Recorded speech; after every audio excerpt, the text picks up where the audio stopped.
Шалом. Өглөөний мэнд бүгдээрэнд нийсний өдрийн мэнд хүргэе. Бадрал байна. Хоёр дахь удаага сургаал заах боломж эзэн надад энэ жил өглөө. Тэгээд хоёр дахь удаага учраас бас буруу зүрөө ярих вэ харж үзээрэй. Баярлалаа гонхаа. За бүгдээрээ хамгийн эрхэм бэлэг гэж сургаал өнгөрсөн 7 хоногоос эхлээд үзээ явж байгаа. Тэг өнөөдрийн сэдэв болохоор nice. T-shirt юм шүү дээ. Би сайн мэдэхгүй нэг гэдэг. За өнөөдрийн сэдэв болохоор Google нэлээ. За Матай номны 2 дугаар бүлгийн 9-11 дээр тэд хааны айлдрыг сонсоод замдаа гарваа. Үзэгтэн. Тэгтэл зүүнтэд тэдний харсан од өмнө нь явсаар хүүхдийн байсан газар хүрээд тогтжээ. Тэд одыг хараад үлэмж баяр хөөрөөр бэлхав. Тэгээд гэрт орж их Маригийнхаа хамт буй хүүхдийг хараад сүгдэн мөргөж Эрдэнсийн хайрцагаа нэгээд Алт, Google, Мирийг бэлэг болгон өгөө гэж Матай ном дээр бичсэн байдаг. Тэгээ би анх энийг уншчаад нэг юм бодоогүй байхгүй юу? Яг үндэ анх жоохон ч байсан. Тэгээд за үнтэй юм бэлэг өгж гинэ л гэж бодсон. Тэгээд яг зүгээр сүүлд бодохоор зүгээр л үнтэй байсан юм бол ягаад алт мөнгө хүрэл өгж болоогүй юм те. Тэгвэл алт Google Mir гэдэг нь ямар учиртай ингээд. Тэгээд тэгсэн чинь Библиэлд гарч байгаа бүх зүйл ямар нэгэн тийм утга учиртай байдгийг байсныг ингээ явандаа ойлгож байгаа байхгүй юу. Тэгээд ер нь баг утга учиргүй баг юу ч байхгүй. Баг Есүс баруун тийш эргүү гэж бичсэн байх юм бол Есүс ягаа баруун тийш эргүү гэдэг нь хүртэл амар утга учиртай. Магадгүй тийм чи Ерөслим байсан ч юм уу те. Нэг тиймэрхүү. Тэгээд ягаад Google гэж ер нь Google гэж юу юм те. Би одоо бол сайн мэдэхгүй. Өнгөрсөн 7 хоногт алт гэж ярьж байхад бол нэг тодорхой төсөөлөлтэй баатрахыг ярьж байхад байсан. Google бол гэж бас мэдэхгүй. Mir бол гэж бүр сонсоочгүй. За тэгээд Google гэж юу вэ гэд судлаад ингээд харваа. Тэгсэн чинь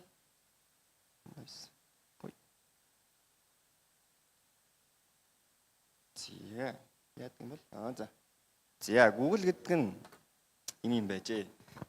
За ойрт орондод ургадаг ийм Boswellia гэдэг энэ модноос гаргаж авдаг хатууруулсан давирхаа юм байна. Тэгээд уг давирхааг одоо тухайн үед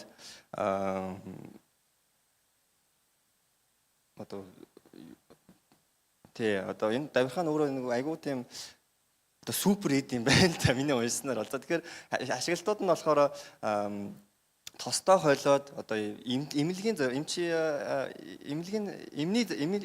зорилгоор их хэрэгэлдэг байсан. Одоо бүртэл байгаа. Тэгэл одоо баг өвдөж хавдаал ямар нэгэн болонгууд нь тухайн үед угаас ямар нэг юм байх юм биш. Тэгэл нөгөө Google-ээ аваачаал түрхэл баг л бүх юмд түрхэл. Тэгээ хамгийн гол нь энэ нөхөр Google өөрөө бас айгүй тийм нөлөөс нэмжлэгээ сайн өгдөг учраас бүх юмд л хэрэгэлдэг байсан байна. Тэгээ өргөжлүүлээд өөрөө айгүй гоё үнэртэй учир сүрчиг одоо үнэртэн болгож нөгөө баячууд нь хэрэгэлдэг байсан. Гэхдээ нөгөө талаас энэ өөрөө амар хураахад хэцүү. Одоо энэ модыг хичнээн 8-9 жил ургуулад тэгээ ургасныхаа дараас нь энийг нэг модоо зүсээд багаар ингээд цуглуулж авдаг, давирхаа цуглуулж авдаг байсан учраас нэг ховор байсан. Тийм учраас үнэтэй.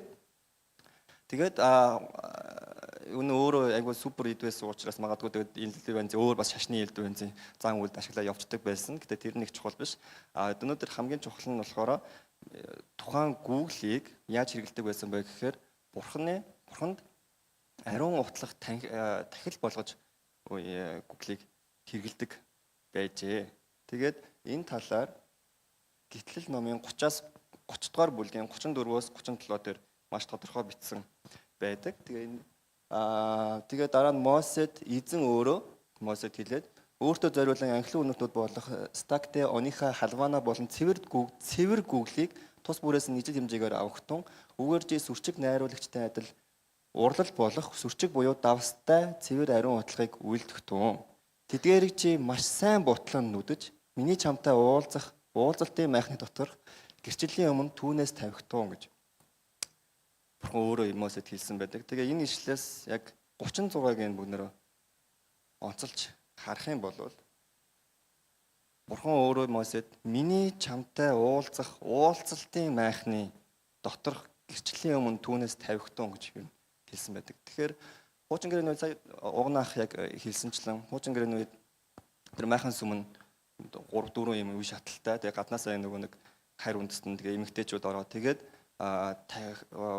шатаал тахил өргөдөг хэсэг байгаад тэгээд тэрний дотор ариун утлаг тахил өргөдөг хэсэг. Тэгээд хамгийн голд нь нэг гэрээний авдартай хөшгтэй хэсэг нь байж тэгэнгүүт тахилж болохоор эхлээд одоо өдөрт 2 удаа хоёр ч юм уу хоёр хурах ч юм уу нэг хурах ч юм уу тэр хургын сайн мэд. Ямар ч гэсэн өдөрт 2 удаа өглөө оройд нэг хургаа тагчаад шатаачаад нэг шатаасан хургийнхаа цогноос аваад дараагийнхаа нэг ариун утлагт тахил орох юурга өрөөл рүү ороод гар хөлөө гоочаад гүүглийг тэр нэг шатаал тахилынхаа цогоор гасааж одоо ариун үнэрт утлагыг эзэнд өргөдөг байжээ. Тэгээд энэ нь яг ямар утга учиртай юм бэ талаар бид нэр бас дуулал номноос харж болно. Дуулал номын 141-р бүлгийн 2-оор Давид бурханд хэлэхдээ залбирал минь таны өмнө утлаг адил таал тавигдгээ. Гараа өргөх минь үдшийн тахилд адил байгээ гэж энэ дээр бичсэн байдаг. Давид миний залбирал танд утлаг адилд өргөдгөө гэж хэлсэн бас утга учиртай. Үргэлжлүүлээд бид нэр Ичлэл ном руу үсрэх юм бол Ичлэл номын 5 дугаар бүлгийн 8 дээр тэрээр хуйлмал номыг авахад 4 амтан болон 24 ахлагч хурганы өмнө унцгаав. Тэд тус бүр ятг болон утлагаар дүүрэн алтан савтай ажээ гэд. Тэдгээр нь ариун хүмүүсийн залбирлууд юмаа гэж бичсэн байдаг. Тэгэхээр эндээс бид нар харах юм бол энэ гүглийг шатааж бурханд ариун утлагт тахил өргөж байгаа нь өөрөө залбирлыг бэлэгдэж исэн, залбирлыг өргөхдөө давхар хийдэг байсан зан үйл одоо байж гэдгийг бид нар харж болж байна. Тэгэхээр дахилж дөрөв хэлсэнчлэн эхлээд хургаа өргөжж байгаа. Нэг Израильчуудын гим нүгэлтэй шүү дээ. Өдөр болгон гим нүгэл үлж байгаа. Тэгэхээр тэр өдөр болгон гим нүглийн төлөө нэг хурга нядлал, алаал, цусын дижээ татаал боо юм болоод өргөжлүүлээд дахилж яадаг байсан бэ гэхээр Израилийн ард түмний төлөө бурханд залбирлыг өргөдөг байсан байна. Тэгээд тэр залбирлыг өргөхдөө гүглийг шатааж ариун утлагт тэр тахилыг өргөдөг байжээ. Тэгээд дахилж эзний өмнө ирж ариун үнэрт утлагыг шатааж утлаг нь өөрөө тэнгэр өөд хөөрөн одож бишиг утаа хэмжээ дэшээ хөөрөн штэ. Тэрхүү ариун утлаг донд эзэнтэй ярьж бүхий л Израилийн өмнөөс түүнд залбирлыг өргөдөг байсныг бэлэгдэж магадгүй бас нэг Есүсийн талаарх зөвгөнлийг биелүүлэх зорилгоор одоо 3 мэргэд алт мирийн хажууд мадуу голдон гүглийг өгсөн бах болов гэж одоо ойлгож тайлбарлаж болох нэ бид нар. Тэгэнгүүт за яг энэ 3 мэргэд яг 3 ч бас бейс байгаагүй юм шиг байлаа л тэ. Тэгээ 3 бэлэг өгсөн болохоос ш яг 3 мэргэд гэж бол ер нь бичээгүй байна лээ. Тэр яг яагаад гэснээ мэдэхгүй байна. За тэгвэл тахилч гэдэг одоо бид нар эндээс Google-ээсээ цаашаа явах юм бол энэ Google-ийг тэр ариун утлах тахил болгож өргөөд байгаа тахилч гэдэг хин юм бэ гэдгийг бид нар бас эндээс харж ойлгох хэрэгтэй болж байгаа.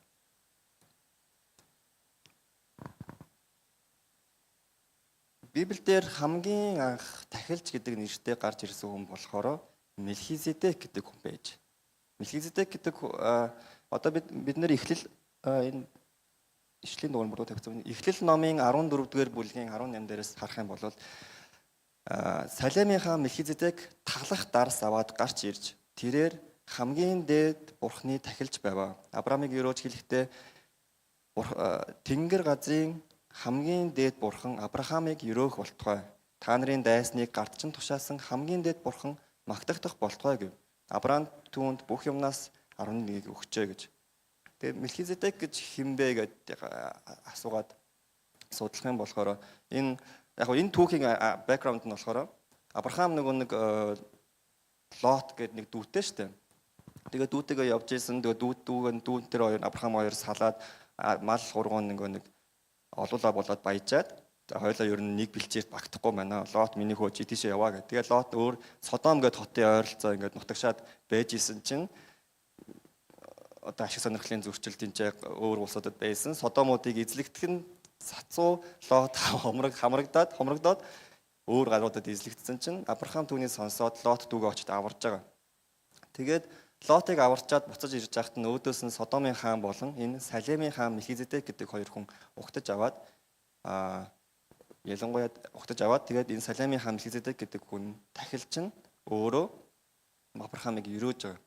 Тэгээд сонирхолтой нь яг энэ Салем гэдэг байгаа энэ хаан гэдэг Салемийн хаан гэдэг байгаа шүү. Тэгэхээр нэг Салем гэдэг улс ч юм уу те хот ч байсан юм шиг байна. Тэнгүүд тэр нь яг Яванда Ерүсалим болсон гэдэг тийм түүх байдаг юм шиг байлаа. Гэтэ яг сайн мэдэхгүй байна. Тэгэхээр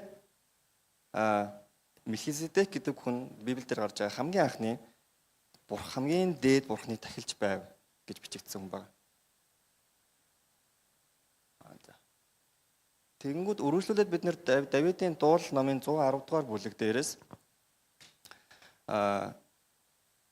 бас Мелхизедек гэдэг хүний тухай бас уншиж болно.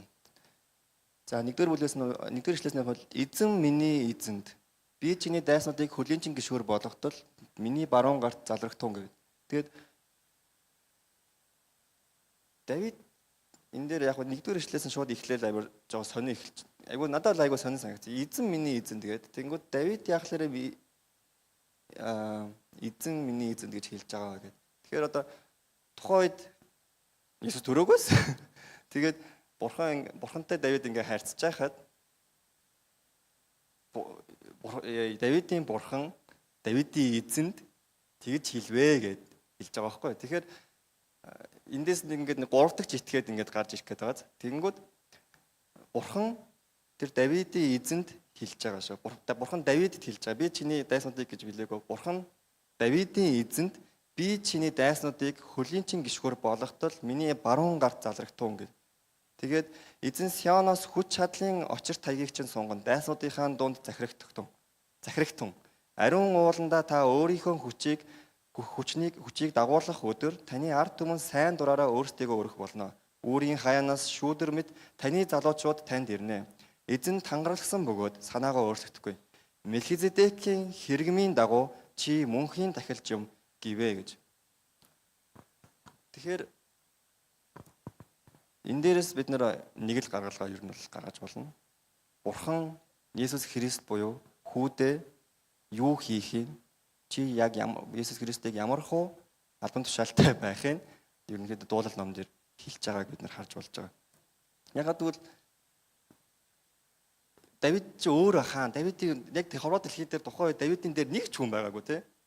Тэгэхээр чинь бурхны Давидыг дээр бурхан байгаа. Тэгээ бурхан өөрийн Давидын эзэнд гэж хэлж байгааг бид нар ингэж орчуулж одоо юу гэх юм те ойлгож болох нэ. Тэгэхээр Мелхизедекийн хэрэгмийн дагуу чи мөнхийн тахилч юм а гэдэг. Мелхизедек ямар хэрэгмтэй байсныг бид нар сая үзсэн шүү дээ. Мелхизедек өөрөө хамгийн дээд бурхны тахилч юм а гэж хэлж байгаа. Тэгвэл бид нар шинэ гэрээ рүү ороогүй дөнгөж дуулал номон дээр ингэ явж байхад бурхан аль хэдийн Есүсийг хинбэ гэдгийг бид нар тов томроор хэлсэн нь Есүс Христ бол хамгийн дээд бурхны тахилч юм а гэж хэлж байгаа. Тэгээ өргөжлүүлээд харах юм бол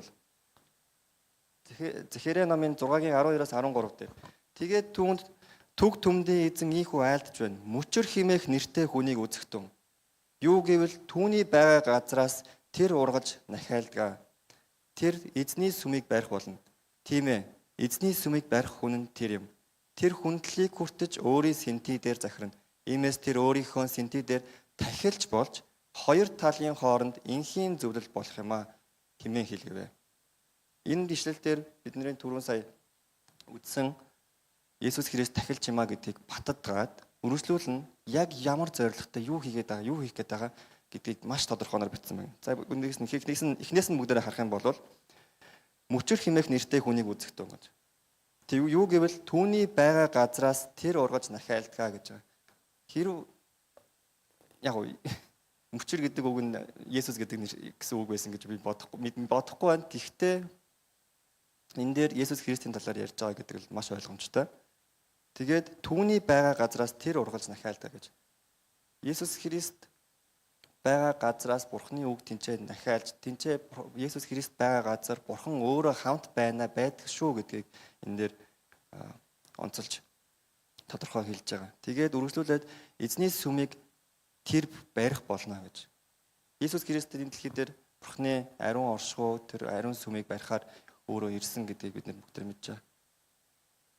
Тэгвэл яг тэрийг энэ захираа ном дээр хийсэн байна. Тэгээ үргэлжлүүлээд тэр өөрийнхөө сэнтиг дээр тахилч болж хоёр талын хооронд энхийн зөвлөл болох юм а гэж байгаа.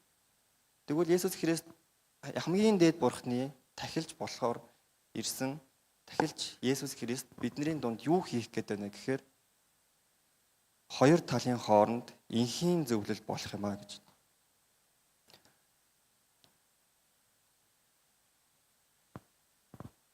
Орчлон хорвоо бүрлдээд бий болоод анхны хүмүүс тэр жимсийг дуулахгүйгээр эзснээс хойш хүмүүс биднэр бүгдээрээ гим нүгэлтэй болсон те. Бид нэр бүгдээрээ гим нүгэлтэй. Тиймээс Бурхан өөрөө ариун хүн гим нүгэлтэй. Энэ хоёр нөхцөл бол яалтчгүй. Тийм учраас энэ хоёрын хооронд зөрчил үүсэж байгаа.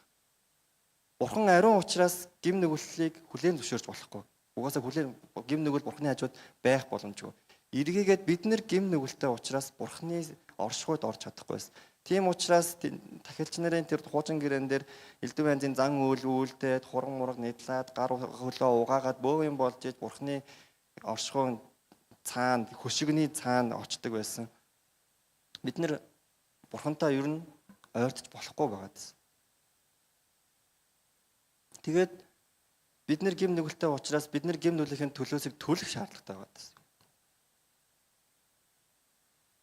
Тэгээ хуучин гэрэн дээр бол энэ сая гарч ийн хураг алаал, нийтлал өөр нэг амтны цусыг урсгаал тэгэл нэг 7 хоног болгон хийгээл зан үйл үлдээл яваал байсан. Гэхдээ ер нь ерөөсөө хангалтгүй байгаад байсан.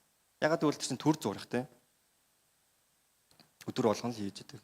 Ягаад гэвэл өнөөдөр тахилч нь хүртэл өөрөө өнөөдөр тахилаа өргөчөөд маргааш нь өөрөө гим нүгэл үлдчихсэн. Бид нэр энэ түүхүүдийг бүгдээр сайн мэдж байгаа. Бид нэр Мосе яаж уур бухимдахтаа хадыг цохиж байгаа. Аароны хүүгүүд яаж тахилчийн үүргийг бузартуулж байгаа. Давид өөрөө яаж тахилч хаан мөртлөө гим нүгэл завхаар л дунжааг бид нар харж байгаа.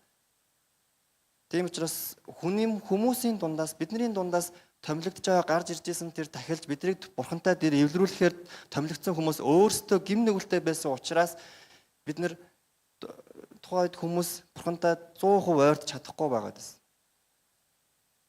Харин энэ хүнийг Бурхан мдэггүйш мэдэж байсан. Тиймээс Бурхан биднэрт Месаяг амласан. Тэгээд тухайн Месая хэрхэн яаж ирэхийг хүртэл биднэрт хуучин гэрээний хүмүүст бүгднээрэнд нь зөвгнөл болгон хийсэн байдаг. Исая номын 7:14 дээр тиймээс эзэн өөрөө чамд нэгэн тэмдэг өгнө үзэгтэн нэгэн онгон бүсгүй хөл хүндтэй болж хүү төрүүлж түүнийг Иммануэль гэж нэрлэнэ. Иммануэль гэдэг нь өөрөө Бурхан бидэнтэй хамт байна гэсэн. Яагаад юм Бурхан бидэнтэй хамт байна гэж? Ягаад гэвэл бид нарт гим нүгэлтэй учраас Бурханаас хол байгаад байсан. Бид нар бие нүгэлтэй учраас Бурхантай хамт байж чадахгүй байгаасан. Эргээгээд Бурхан бидэнтэй хамт байхыг хүссэн ч бид нар өөрөө гим нүгэлтэй тортогтой учраас Бурханы мөн чанартай бид нар сөргөөцөлтэй байсан учраас бидэнтэй хамт байж чадахгүй байгаасан. Гэхдээ бид нар Бурхантай хамт байхыг хүсэж исэн. Одоо ч гэсэн бид нар хүсдэг те. Магадгүй тэрнийг бидний гим нүгэлтэй сул дорой байдлыг эзэнтэй эвлэрүүлэхээр Иесус Христийг Бурхан илгээжээ гэдгийг бид нэр түрүүн захиараа номоос харж байна. Тэгвэл яг эндээс нэг жоохон хүнд асуултууд руу орж болж байна. Яагаад Иесус надад хэрэгтэй юм бэ гэдэг. Өнөөдөр магадгүй зарим нэг хүмүүс шинээр ирсэн байж магадгүй зарим нэг хүмүүс нь олон жил итгэж байгаа. Яагаад Иесус надад хэрэгтэй юм? Яагаад хуучин гэрээний үе шиг зүгээр ингээд 7 хоногтой ч юм уу нэг удаа хуураг алчаад ингээд яваад ч болохгүйсэн.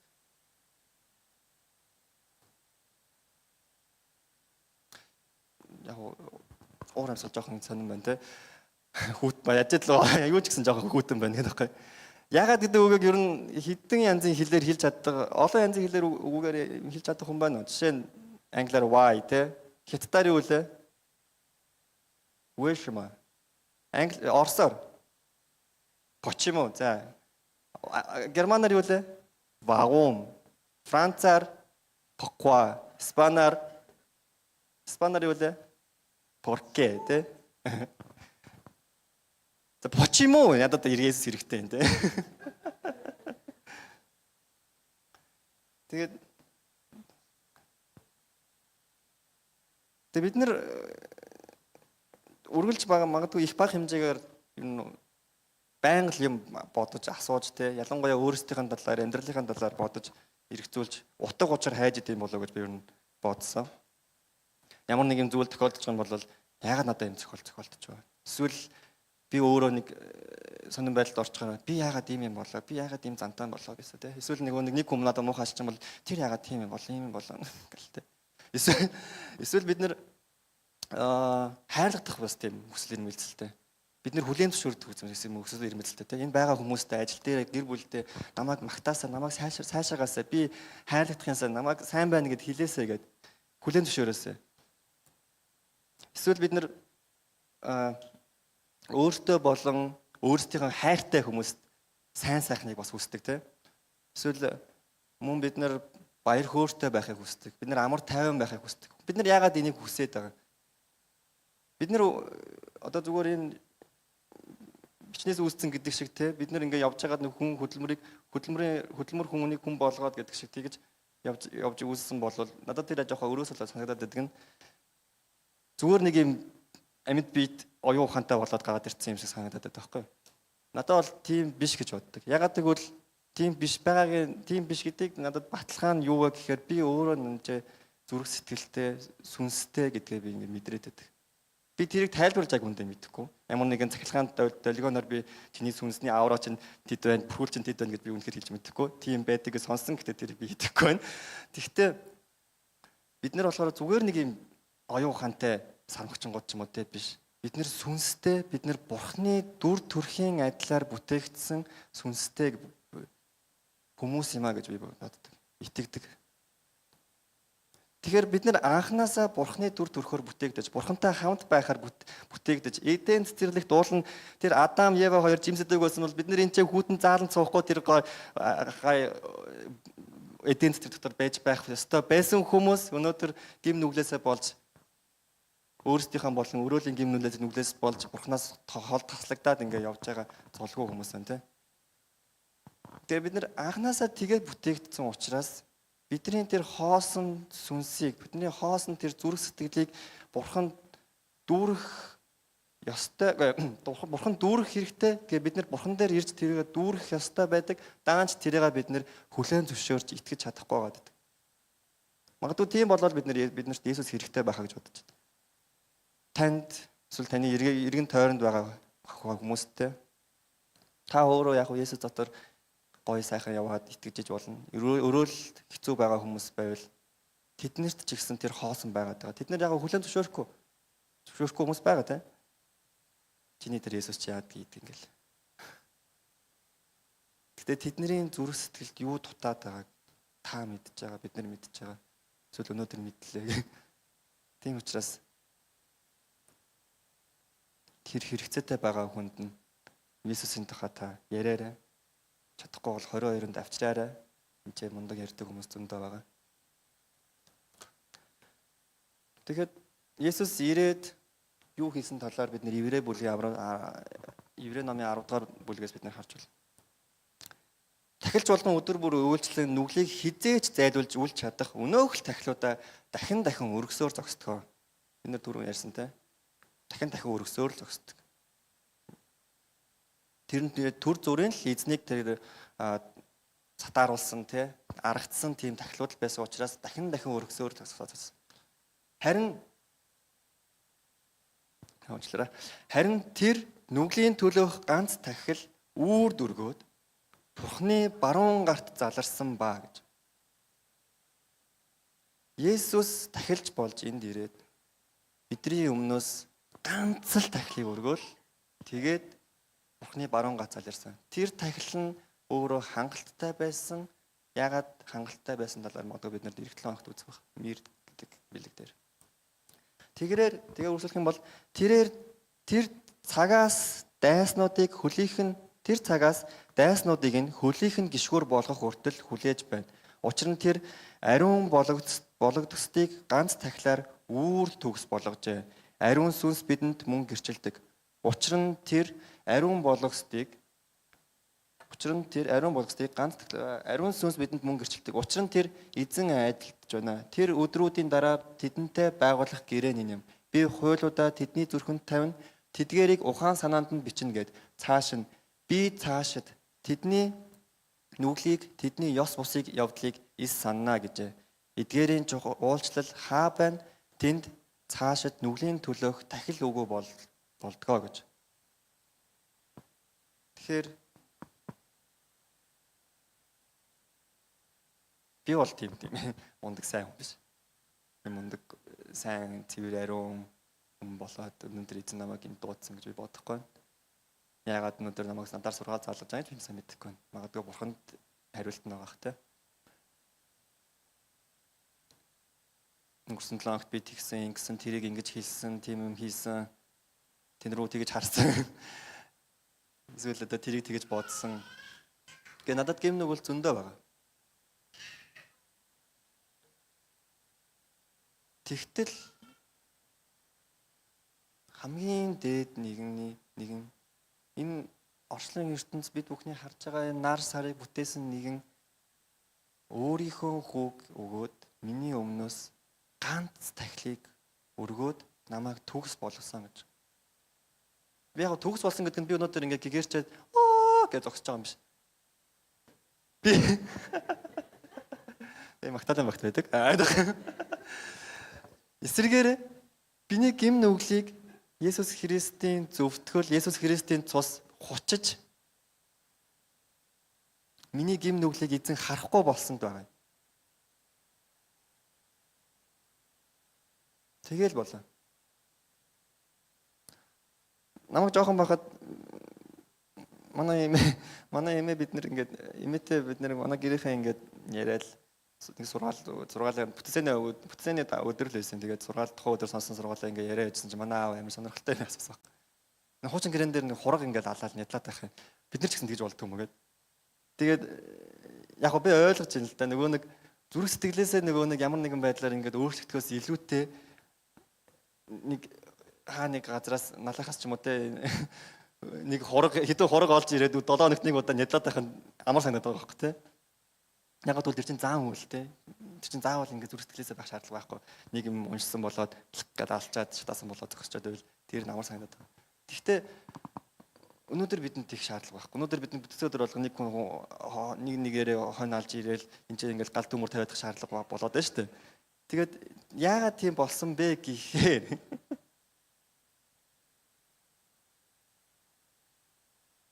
өнөөдөр биднэрт Бурхан өөрийнхөө хүүгээ тэр ямар ч хургад сэвгүй хургнаас илүү үн цэнтэй эсвэл ямар нэгэн хүүхдээс үн цэнтэй тэр ариун тахил бол ирээд бидний өмнөөс бидний гэм нүгэн төлөө өргөгдсөн учраас бид нэр Бурхантай хамт байхад үнэхээр Есүс Иммануэль гэж нэрлэж байгаа гол шалтгаан бид нар түрүүн дуулсантай Иммануэль гэдэг бидэнтэй хамт байх боломжтой болсон гол шалтгаан бид нэр түүнд ариун тэр утлаг тахилыг залбирлыг заавал тэгэж элдэн анзын майхан сүм дотор гараа хөлөө угаан байран орохгүйгээр залбирлыг өргөх болсон шалтгаан нь өнөөдөр Иесус Христ бидний өмнөөс тахилчийн үүрэг гүйцэтгэн өөрийгөө тэнцээ тагсанд өргөсөнд тэгээд тэр нь хангалттай байсан учраас өнөөдөр бид нарт ийм боломж олджээ.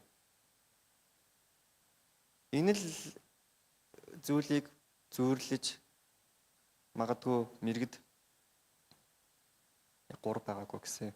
Мэрэгд тэг Google-ийг өгсөн бахаа гэж эндээс тайлж болохоор. Үргэлжлүүлэн бид нэр ишлэл ном руу үсрэх юм бол ишлэл ном руу үсрэх юм бол ишлэл номн дээр Иохан бичиж байгаа шүү дээ, тийм эзний үг сонсоод. Синтинээс гарах чанга дууг би сонсоо гэж Иохан хэлж байгаа. Харагтун. Бурхны асар хүмүүсийн дунд байна. Бурхны асар гэдэг нь бол Бурхны оршихуйг бид нэр хэлж байгаа, тийм. Тэгээд тэр тэдний дунд нутаглах болно. Тэд түүний ард түмэн болж Бурхан өөрөө тэдний дунд байж Бурхан нь болно. Тэр тэдний нүднээс нулимс бүрийг нь арчина. Тэнд цаашид үхэл гэж байхгүй. Гашуудах, уйлах, өвдөх гэж үгүй болно. Учир нь анхны юмс өнгөрөн оджээ. Би энэ ишлэгийг яг үндэ уншичаад 50 байж чадахгүй бүр ингээд яг үнд амар догдлсон.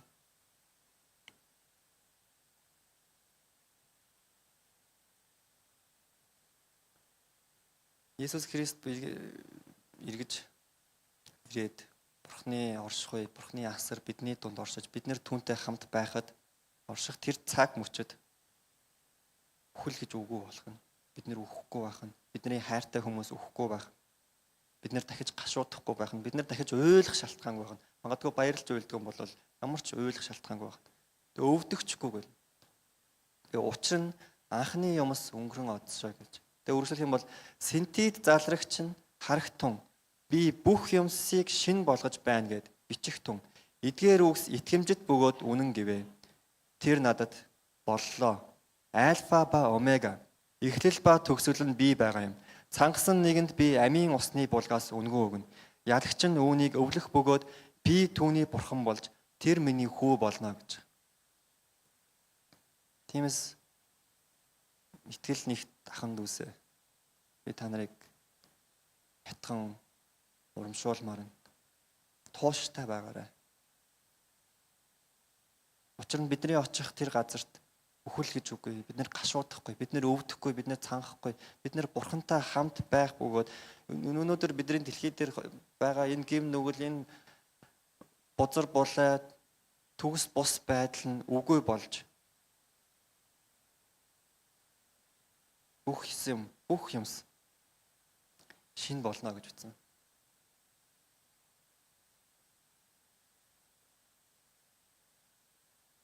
Есүс Христийн тахилчийн үүрэг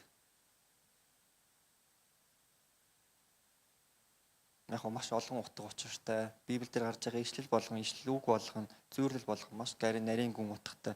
Ингээд эхлэл номон дээрээс явж байгаа гинт илчил рүү буцаад дуул руу яваад, буцаад матай руу яваад ингээл бүгдээрээ юм холбоотой амар цогц тийм ном байдаг те. Библи өөрөө. Тэгээд эндээс бид нэр Бурхны тэр цогц байдал, Бурхны амлалт, Бурхан өөрөө ямар агуу вэ гэдгийг бид нэр Библийг унших тусаа бид нэр мэддэг. Энэ сургаалыг бэлдэж байхдаа ч гэсэн би өөрөө ингээд бүр гайхаад бүр ингээд гэл Библийн дундаа бараг төөрөл энэ чинь энэ хэлсэн юм чинь тэрэн дээр гарч иж, тэр гарсан юм чинь энэ дээр гарч иж тэгээд. Тэгэхээр гинт ингээд байж байгаад биднэрт гараад ирсэн зүйл биш. Энэ Бурхан бүр анханасаа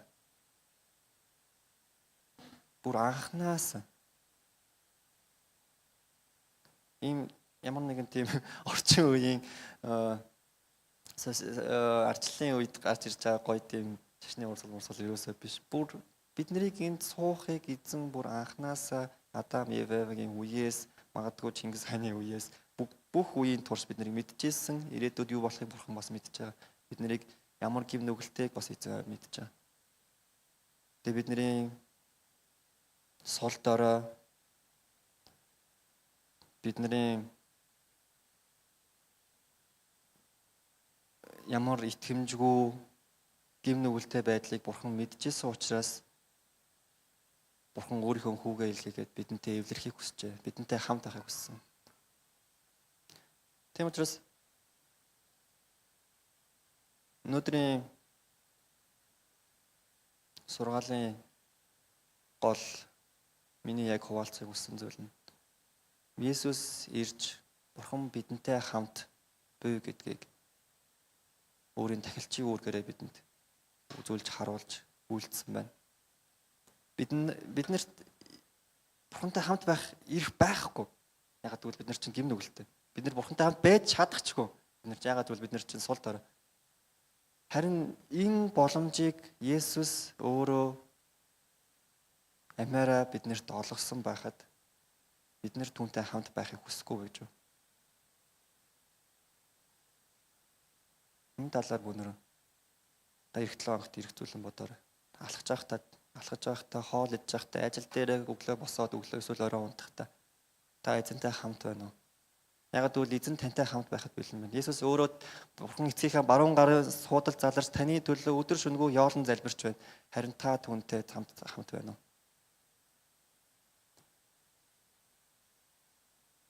Тэгээ бусад хүмүүст ч гэсэн зөвшөөрөгдсөн энэ боломжийг та хуваалцж байна уу гэдгээ бас бодоорой.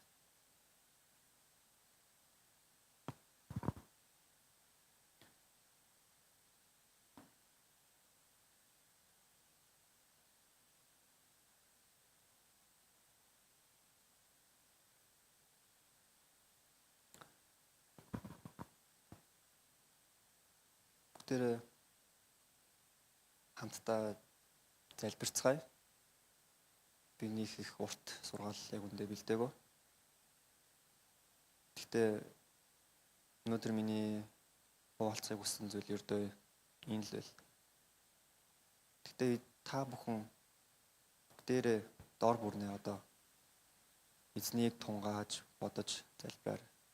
Эзэнд өөрийн залбирлаа тэр ариун анхлын үнэрт утлагт дахил болгон өргөөрэй.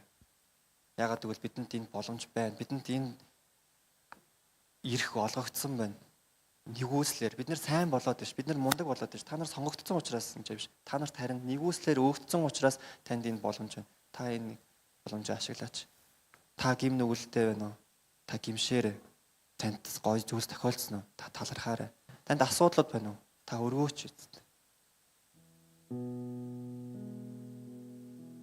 Тэр заалныхаа гэрлийг жоохон болгоод эзний өмнө ирцгээе. Өөрсдийнхөө залбирлыг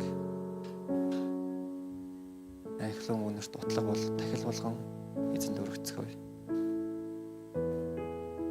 Та эзэнд талархаач. Та эзний өмнө ирж гимшээч. Иргэн тойронд чинь өвчнөд зовлонтой хүн байна. Та тэр хүнийхэн төлөө залбираач. Таны залбирал үнэхээр тэр гүгэл лугаа адил бодлого тахил билээ.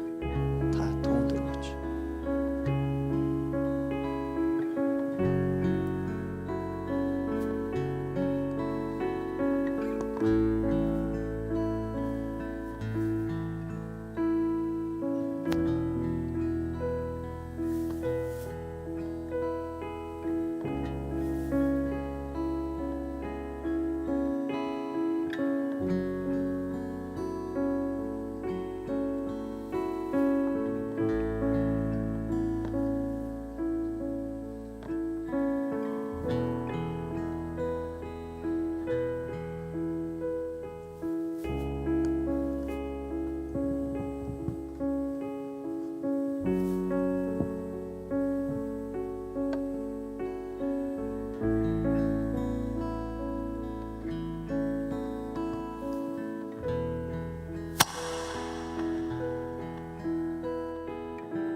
эзэн миний хамт эрх чөлөөний эрхэм зууж хамгаас илүү хангаас илүү алдартай мэдсэн альтаас бүхнэцэн эзэмэн та аваад бидэнтэй хамт эзэн Иммануэль их эзэн бидний хаан эрх чөлөөний эрхэм зууж хангаас илүү алдартай хайртай эзэмэн та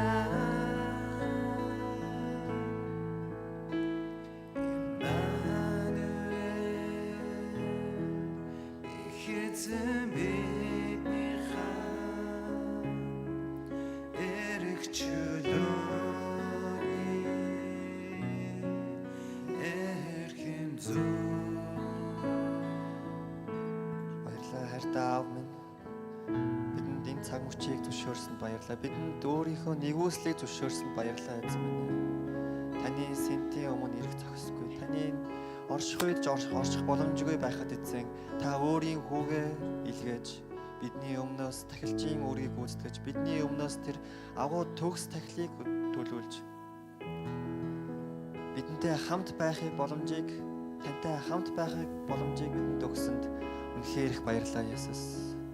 Бид нэр гэм нүгэлтэй бид нэр сул дорой эзэн гэсэн хэдий ч та өөрийнхөө зөвхт байдал та өөрийнхөө цусаар миний гэм нүглийг далдалж өөрийгөө намайг зөвхт хэмээн тооцсонд баярлалаа Есүс эзэн. Бидний эргэн тойронд байгаа таны дүр төрхөөр бүтээгдсэн тэр л хүмүүст эзэн энэ гайхамшигт мэдээг энэ гайхамшигт бэлгийг эзэн биднээр дамжуулан хүрэхэд та туслаач. Та өөрийнхөө хүч чадлыг та өөрийнхөө үгийг биднэрт өгөөч. Оюун бодол махан бие минь таны агуу захирамжийн төлөө алхахад бидэнд туслаач эзэн. Таны энэ гайхамшигтай мэдээг таны энэ гайхамшигтай бэлгийг эзэн өрөөл хөршүүдтэй найз нөхөдтэй аав ээжтэй бүгдэнд нь түгээхэд мөн өөрөө тийхүү өдөр болгон тантай хамт амьдрахад та бидэнд туслаач эзэн. Тийм ээ Есүс бид нар гэм нүгэлтэй биднийг уучлаач. Биднийг эзэн та уучлаач Есүс. Биднийг өдөр болгон биднийг таны гихж ирэх үед эзэн та биднийг уучлж та бидний өдөр бүрийн хэрэгцээг хангадагт үнэхээр их баярлалаа Есүс. Бид нэр өдөр болгон цаг мөч тутамд эзэн танд анхлын үнэрт утлаг болж залбирлаа, үйлчлэлээ, өргөлөө танд өргөхийг хүсэж байна эзэн. Баярлалаа Есүс. Энэ цаг мөчийг өгсөнд баярлалаа. Энэ цаг мөчийг зөвшөөрсөнд баярлалаа Есүс. Бидэнтэй хамт байгаач. Мөн тийхүү биднийг тантай хамт байхад та туслаач. Биднийг танаас холдон одохоос та бүгд зөвшөөрөөч.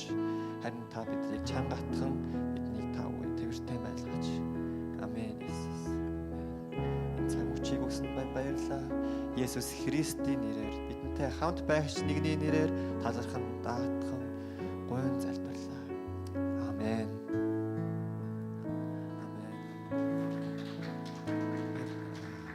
Миний слайдыг гаргаад өгч тоо.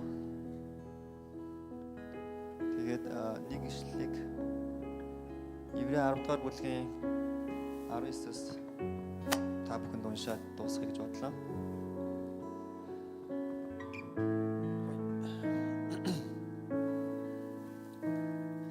Ах дүүнараа бидэнд Есүсийн цусаар мах бод болох хөшгөөрөө дамжуулан түүний нээсэн шин амьд замаар ариун газарт нэвтрэн орох итгэл байгаа тул мөн бидэнд Бурхны гэрдэх авгаа тахилж байгаа тул хилэнцэд мэс чанараас цэвэрлэгдэхийн тулд зүрхэндээ цацуулж биеэ ариун усаар угаалган итгэлийн дүүрэн баталгаатай үнэн зүрхээр ойртон очицгоё.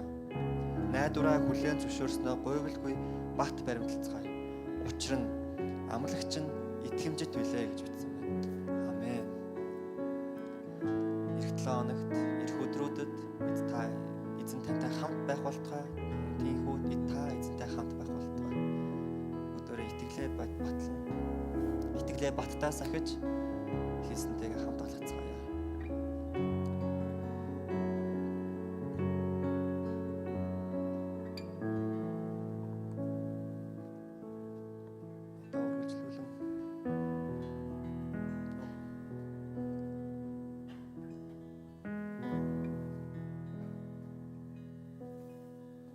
Слайдыг тэгэхээр гаргаж байна. Тэгээд өнөөдөр бас сурсан, бодсон, эргцүүлсэн зүйлсээсээ 2-3-аараа болоод бас хоорондоо хуваалццгаая. Тэгээд Бурхантай хамт байх гэдгийг та яг хувьдаа юу гэж ойлгодог вэ? Тэгээд хүн хэрхэн Бурхантай ер нь хамт байдаг вэ? Тэгээд энэ талаар гэрчлэл байвал Бурханы оршихуйг хэрхэн мэдэрч байсан, мэдэрдэгэ бас би бинтэйгээ хуваалцаарай. Тэгээ үргэлжлүүлээд таны хуваалцсан хүмүүст амьдралд нь юу тохиолдож байна? Талархал байвал талархал, хүнд хэцүү зүйл байвал тэдгээрийн төлөө та залбирч өгөөрэй. Тэгээд хамтдаа ярилцах цагтаа орцгоё.